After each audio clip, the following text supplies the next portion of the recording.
ಎಲ್ರಿಗೂ ನಮಸ್ಕಾರ. ಎಲ್ಲ ಹೇಗಿದ್ದೀರಾ? ಭಗವಂತ ಎಲ್ಲರನ್ನೂ ಚೆನ್ನಾಗಿಟ್ಟಿರಲಿ ಅಂತ ಕೇಳ್ಕೊಳ್ತೀನಿ. ಮಗಳು ಬ್ರೇಕ್ಫಾಸ್ಟ್ಗೆ ಪಲಾವ್ ಮಾಡಿದ್ದಾಳೆ. ಸಮ್ಮೂನ ಸ್ಕೂಲಿಗೆ ಬಿಟ್ಟು ಬರೋಕ್ಕೆ ಹೋಗಿದ್ದಾಳೆ.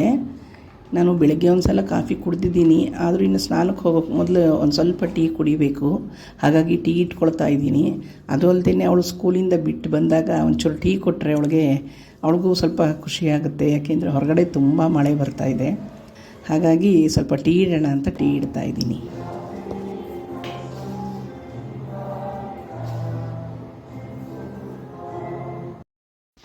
ಇಲ್ಲಿ ಸಾಮಾನ್ಯವಾಗಿ ಕಾಫಿಗಿಂತ ಟೀನೇ ಕುಡಿಯೋದು ಜಾಸ್ತಿ ಎಲ್ಲರೂ.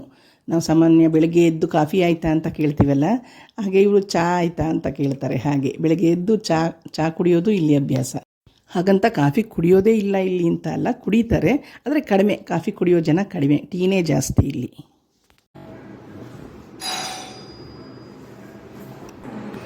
ಮಗಳು ಬಂದು ಅಂತ ಕಾಣುತ್ತೆ. ಜೋರು ಮಳೆ ಬರ್ತಾಯಿದೆ. ಅವಳು ಡಸ್ಟ್ಬಿನ್ ಹೊರಗಡೆ ಇಟ್ಬಿಡು ಅಂತ ಹೇಳಿದ್ಲು, ನಾನು ಮರ್ತುಬಿಟ್ಟೆ.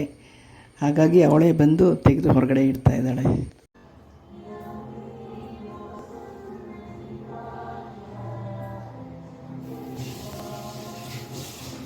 ಇವತ್ತು ಕುದ್ರೋಳಿ ದೇವಸ್ಥಾನಕ್ಕೆ ಹೋಗಬೇಕು. ಹಾಗಾಗಿ ಬೇಗ ಸ್ನಾನ ಮಾಡ್ಕೊಂಡು ರೆಡಿ ಆಗಬೇಕು. ಬೆಳಗ್ಗೆಯಿಂದ ಮಳೆ, ಹಾಗಾಗಿ ಸ್ವಲ್ಪ ನಾನೇ ನಿಧಾನ ಮಾಡ್ತಾಯಿದ್ದೀನಿ. ಒಂದು ವೇಳೆ ನೀವು ಕುದ್ರೋಳಿ ದೇವಸ್ಥಾನ ನೋಡಿಲ್ಲ ಅಂದರೆ ನಿಜವಾಗ್ಲೂ ನೀವು ದೇವಸ್ಥಾನ ತುಂಬ ಇಷ್ಟಪಡ್ತೀರ. ಅಷ್ಟು ಚೆನ್ನಾಗಿದೆ ದೇವಸ್ಥಾನ. ಈಗ ಹೋಗ್ತೀನಲ್ಲ, ತೋರಿಸ್ಕೊಡ್ತೀನಿ ನಿಮಗೆ. ಇವತ್ತು ಮೊಮ್ಮಗ ಬರಲ್ಲ ಜೊತೆಯಲ್ಲಿ, ನಾನೇ ಬಸ್ ಹಿಡ್ಕೊಂಡು ಕುದ್ರೋಳಿ ದೇವಸ್ಥಾನಕ್ಕೆ ಹೋಗಬೇಕು. ಹಾಗೆ ಹೋಗಬೇಕು ಅಂದರೆ 2 ಬಸ್ ಬದಲಾಯಿಸಬೇಕು. ಏಕೆಂದರೆ ನಾವಿರೋ ಕಡೆಯಿಂದ ಡೈರೆಕ್ಟ್ ಬಸ್ ಇಲ್ಲ ಅಲ್ಲಿಗೆ ದೇವಸ್ಥಾನಕ್ಕೆ. ಇಲ್ಲಿ ಈ ಊರಲ್ಲಿ ಪ್ರೈವೇಟ್ ಬಸ್ಗಳೇ ಜಾಸ್ತಿ, ಗೌರ್ಮೆಂಟ್ ಬಸ್ಗಳಿಗೆ ಇರಲೇ ಇಲ್ಲ. ನಾವಿದ್ದಾಗಂತೂ ಗೌರ್ಮೆಂಟ್ ಬಸ್ ಇರಲಿಲ್ಲ. ಇಲ್ಲಿ ಪ್ರೈವೇಟ್ ಬಸ್ಗಳೇ ಸಿಟಿ ಬಸ್ಗಳು. ನನ್ನ ಅಂದಾಜು ಇಲ್ಲಿ ಒಂದು 4-5 ವರ್ಷದಿಂದ ಈಚೆಗೆ ಗೌರ್ಮೆಂಟ್ ಬಸ್ಗಳು ಬಂದಿದೆ ಅನಿಸುತ್ತೆ. ಆದರೆ ತುಂಬ ಕಡಿಮೆ, ಕೆಲವು ಬಸ್ಗಳು. ಅದು ಇನ್ನೆಲ್ಲ ನಮಗೆ ಪ್ರೈವೇಟ್ ಬಸ್ಗಳಲ್ಲೇ ನಾವು ಓಡಾಡಬೇಕು. ಆದರೆ ನೀವುಗಳು ಈ ಬಸ್ಸಲ್ಲಿ ಓಡಾಡಬೇಕು ಅಂದರೆ ತುಂಬ ಧೈರ್ಯ ಬೇಕು ನಿಮಗೆ. ಯಾಕೆಂದರೆ ಬಾಗಿಲುಗಳಿರಲ್ಲ ಇಲ್ಲಿ ಬಸ್ಗಳಿಗೆ. ಮತ್ತು ತುಂಬ ಸ್ಪೀಡು, ಹತ್ತೋವರೆಗೇ ಬಿಟ್ಕೊಂಡು ಹೊರಟೋಗ್ತಾರೆ. ಮತ್ತು ಇಳಿಯುವಾಗಲೂ ಅಷ್ಟೇ ಜಪ್ಪಲೆ ಅಂತ ತುಂಬ ಅರ್ಜೆಂಟ್ ಮಾಡ್ತಾರೆ. ಹಾಗಾಗಿ ನೀವು ಸ್ವಲ್ಪ ಧೈರ್ಯವಾಗಿರಬೇಕು ಮತ್ತು ಫಾಸ್ಟಾಗಿರಬೇಕು ಇಲ್ಲಿ. ಆದರೆ ಒಂದು ಒಳ್ಳೆಯ ವಿಚಾರ ಏನು ಅಂತಂದರೆ, ನೀವು ಬಸ್ ಸ್ಟಾಪಿಗೆ ಹೋಗಿ ಬಸ್ ಹತ್ತಬೇಕು ಅಂತ ಏನಿಲ್ಲ. ನೀವು ಎಲ್ಲೇ ಕೈ ನೀರು ತೋರಿಸಿದ್ರೂ ಅವರು ಬಸ್ ನಿಲ್ಲಿಸ್ತಾರೆ. ಅದೊಂದು ತುಂಬ ಒಳ್ಳೆಯದು ಇಲ್ಲಿ. ಅದಕ್ಕೆ ಅವರಿಗೆ ನಾವು ತುಂಬ ಥ್ಯಾಂಕ್ಸ್ ಹೇಳಬೇಕು. ನನ್ನ ಸ್ಟಾಪ್ ಬಂತು, ದೇವಸ್ಥಾನ ಬಂತು, ನನ್ನ ಬಸ್ಸಿಂದ ಇಳಿಬೇಕು. ಫೋನ್ ಕಟ್ ಮಾಡ್ತೀನಿ. ನೋಡಿ, ಇದೇ ಕುದ್ರೋಳಿ ದೇವಸ್ಥಾನ. ಈ ಏರಿಯಾ ಹೆಸರು ಕುದ್ರೋಳಿ ಅಂತ, ಹಾಗಾಗಿ ಇದಕ್ಕೆ ಕುದ್ರೋಳಿ ದೇವಸ್ಥಾನ ಅಂತಲೇ ಹೆಸರು. ನೋಡಿ, ಇಲ್ಲಿ ಎಡಭಾಗದಲ್ಲಿ ಕೆಂಪು ಕಟ್ಟಡ ಕಾಣ್ತಾ ಇದೆಯಲ್ಲ, ಅದು ದೇವಸ್ಥಾನಕ್ಕೆ ಸೇರಿದ್ದು.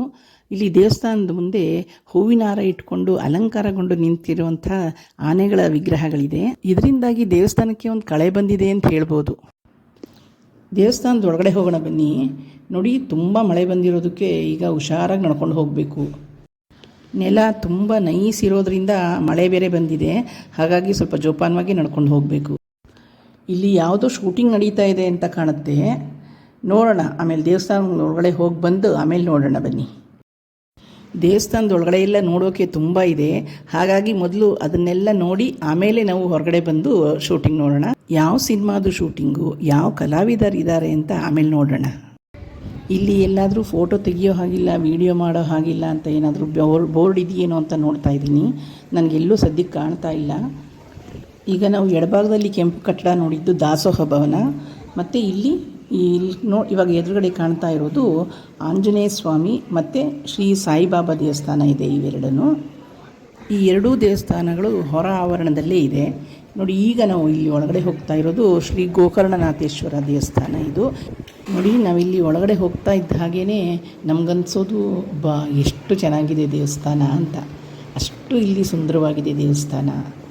ಇಲ್ಲಿ ಒಳಗಡೆ ಎಲ್ಲ ನಾನು ವಿಡಿಯೋ ಮಾಡೋ ಹಾಗಿಲ್ಲ, ಹಾಗಾಗಿ ನಿಮಗೆ ಜಾಸ್ತಿ ನಾನು ತೋರಿಸೋಕ್ಕಾಗೋದಿಲ್ಲ. ನೋಡಿ, ಇಲ್ಲಿ ಗೋಕರ್ಣನಾಥೇಶ್ವರನ ಬಲಭಾಗಕ್ಕೆ ಗಣಪತಿ ದೇವಸ್ಥಾನ ಇದೆ. ಇದಕ್ಕೆ ಕೈ ಮುಕ್ಕೊಂಡು ಮುಂದೆ ಹೋದರೆ ಸುಬ್ರಹ್ಮಣ್ಯ ಸ್ವಾಮಿಯನ್ನು ಪ್ರತಿಷ್ಠಾಪಿಸಲಾಗಿದೆ. ಇದಕ್ಕೆ ನಾವು ಕೈ ಮುಕ್ಕೊಂಡು ಮುಂದೆ ಹೋದರೆ ಪಾರ್ವತಿ ದೇವಿಯ ದೇವಸ್ಥಾನ ಇದೆ.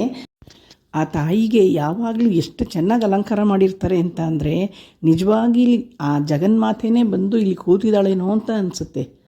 ಎಂಥ ನಾಸ್ತಿಕರಾದರೂ ಒಮ್ಮೆ ಕೈ ಮುಗಿಬೇಕು, ಹಾಗನ್ಸುತ್ತೆ ಅಲ್ಲಿ. ಅಲ್ಲಿಂದ ಮುಂದೆ ಬಂದರೆ ನವಗ್ರಹ ದೇವಸ್ಥಾನಕ್ಕೆ ಕೈ ಮುಕ್ಕೊಂಡು ಹಾಗೆ ಮತ್ತೆ ಮುಂದೆ ಬಂದಾಗ ಅಲ್ಲಿ ಶ್ರೀ ನಾರಾಯಣ ಗುರುಗಳ ಪ್ರತಿಮೆಗೆ ನಮಸ್ಕರಿಸಿ ಹಾಗೆ ನಾವು ಬಲಭಾಗದಲ್ಲಿ ಬಂದರೆ ಅಲ್ಲಿ ಶನಿದೇವರ ದೇವಸ್ಥಾನ ಇದೆ. ಆ ಶನಿದೇವನಿಗೆ ಕೈ ಮುಕ್ಕೊಂಡು ನಾವು ಹೊರಗಡೆ ಬಂದು ಬಲಭಾಗಕ್ಕೆ ಬಂದರೆ ಇಲ್ಲಿ ಕಳಶ ಇದೆ, ದೊಡ್ಡ ಕಳಶ ಇದು. ಎಷ್ಟು ಚೆನ್ನಾಗಿ ಕಟ್ಟಿದ್ದಾರೆ ನೋಡಿ. ಆ ಕಳಶದ ಪಾತ್ರೆ ಚಿನ್ನದ ಬಣ್ಣ ಇದೆ, ಮತ್ತು ಸುತ್ತಲೂ ಎಲೆ ಡಿಸೈನ್ ಇರುವಂಥದ್ದು ಹಸಿರಿನಲ್ಲೇ ಇದೆ, ಮತ್ತು ಮೇಲೆ ತೆಂಗಿನಕಾಯಿಗೆ ಅದೇ ಬಣ್ಣದ್ದೇ ಪೇಂಟ್ ಮಾಡಿದ್ದಾರೆ. ಹಾಗಾಗಿ ತುಂಬ ಚೆನ್ನಾಗಿದೆ ಇದು ನೋಡೋದಕ್ಕೆ. ನಾವು ಇಲ್ಲಿಂದ ಮುಂದೆ ಹೋದರೆ ನೋಡಿ, ಎದುರುಗಡೆ ಲಕ್ಷ್ಮೀನಾರಾಯಣನ ದೇವಸ್ಥಾನ, ಸತ್ಯನಾರಾಯಣ ಸ್ವಾಮಿ ದೇವಸ್ಥಾನ ಅದು. ಅಲ್ಲಿ ಹೊರಗಡೆ ಶ್ರೀಕೃಷ್ಣ ಮತ್ತು ಅರ್ಜುನರು ರಥದ ಮೇಲೆ ಕೂತಿರೋದು. ಶ್ರೀಕೃಷ್ಣ ಅರ್ಜುನನಿಗೆ ಗೀತೆಯನ್ನು ಬೋಧಿಸ್ತಿರುವಂತಹ ಒಂದು ಪ್ರತಿಕೃತಿಯಲ್ಲಿದೆ. ನೋಡೋಕ್ಕಂತೂ ತುಂಬಾ ಚೆನ್ನಾಗಿದೆ ಅದು. ಇನ್ನು ಇಲ್ಲಿಂದ ಮುಂದೆ ಬಂದರೆ ನಾವು ಇಲ್ಲಿ ಎಡಭಾಗಕ್ಕೆ ಒಂದು ಕಲಾಮಂಟಪ ಇದೆ. ಇಲ್ಲಿ ಯಕ್ಷಗಾನ, ಮೇಳ ಮತ್ತು ನಾಟಕಗಳು, ಇನ್ನೂ ಹಲವಾರು ಕಾರ್ಯಕ್ರಮಗಳು ನಡೆಯುತ್ತೆ. ಇದರ ಮುಂದಕ್ಕೆ ಒಂದು ಅರಳಿ ಮರ ಮತ್ತು ಅದರಲ್ಲಿ ನಾಗಪ್ಪ ಪ್ರತಿಷ್ಠಾಪನೆ ಎಲ್ಲ ಇದೆ. ಅದರ ಮುಂದಕ್ಕೆ ಒಂದು ಕಲ್ಯಾಣ ಮಂಟಪ, ಮತ್ತು ಇನ್ನು ದೇವಸ್ಥಾನದ ಆವರಣದ ಗೋಡೆಯಲ್ಲೆಲ್ಲನೂ ಹಲವಾರು ದೇವರುಗಳ ಕಲಾಕೃತಿಗಳನ್ನು ಚಿತ್ರಿಸಿದ್ದಾರೆ. ಮತ್ತು ಇದು ದೇವಸ್ಥಾನದ ಗೋಪುರದ ಕಳಶಗಳು. ಇದನ್ನೆಲ್ಲ ನೋಡಿಕೊಂಡು ನಾವು ಮುಂದೆ ಹೋದರೆ ಮುಂದೆ ಇಲ್ಲಿ ನೋಡಿ ಸುಂದರವಾದ ಒಂದು ಪುಟ್ಟದಾದ ಕೊಳ ಇದೆ. ಆ ಕೊಳದಲ್ಲಿ ಪಾರ್ವತಿ ದೇವಿ ತನ್ನ 2 ಮಕ್ಕಳೊಂದಿಗೆ ಸಿಂಹಾರೂಢಳಾಗಿ ಕೂತಿರುವಂಥ ಒಂದು ಪ್ರತಿಮೆ, ಹಾಗೂ ಸುತ್ತಲೂ ಈಶ್ವರನ ಪ್ರತಿಮೆಗಳಿದೆ. ಮತ್ತು ಈ ಕೊಳಕ್ಕೆ ಸೇರಿದ ಹಾಗೆ ಸುತ್ತಲೂ ಒಂದು ಸಸ್ಯವನ ಇದೆ, ಅದು ತುಂಬ ಚೆನ್ನಾಗಿದೆ. ಅಲ್ಲಿ ಖಂಡಿತ ನೀವು ಬಂದಾಗ ನೋಡ್ಕೊಂಡು ಬನ್ನಿ. ಇದನ್ನೆಲ್ಲ ನೋಡಿಕೊಂಡು ನಾನು ಮುಂದೆ ಆಂಜನೇಯ ಸ್ವಾಮಿ ದೇವಸ್ಥಾನ ಮತ್ತು ಸಾಯಿಬಾಬನ ದೇವಸ್ಥಾನಕ್ಕೆ ಬರೋವರೆಗೆ ತುಂಬ ಜೋರು ಮಳೆ ಹಿಡ್ಕೊಂಡ್ಬಿಡ್ತು. ಹಾಗಾಗಿ ನಾನು ಅಲ್ಲಿ ವಿಡಿಯೋ ಮಾಡೋಕ್ಕಾಗಲಿಲ್ಲ. ಇಲ್ಲಿ ನೋಡಿ, ಪ್ರತಿದಿನವೂ ದೇವಸ್ಥಾನದಲ್ಲಿ ಊಟ ಕೊಡ್ತಾರೆ. ನಾನು ದಾಸೋಹ ಭವನಕ್ಕೆ ಹೋಗಿ ಊಟ ಮಾಡಿಕೊಂಡು ಪ್ರಸಾದ ತೊಗೊಂಡು ಬಂದೆ. ನಾನು ನಿಮಗೆ ಮೊದಲೇ ಹೇಳಿದಾಗೆ ನಾನು ದೇವಸ್ಥಾನದ ಒಳಗಡೆ ಬಂದಾಗ ಇಲ್ಲಿ ಸಿನಿಮಾ ಶೂಟಿಂಗ್ ನಡೀತಾ ಇತ್ತು.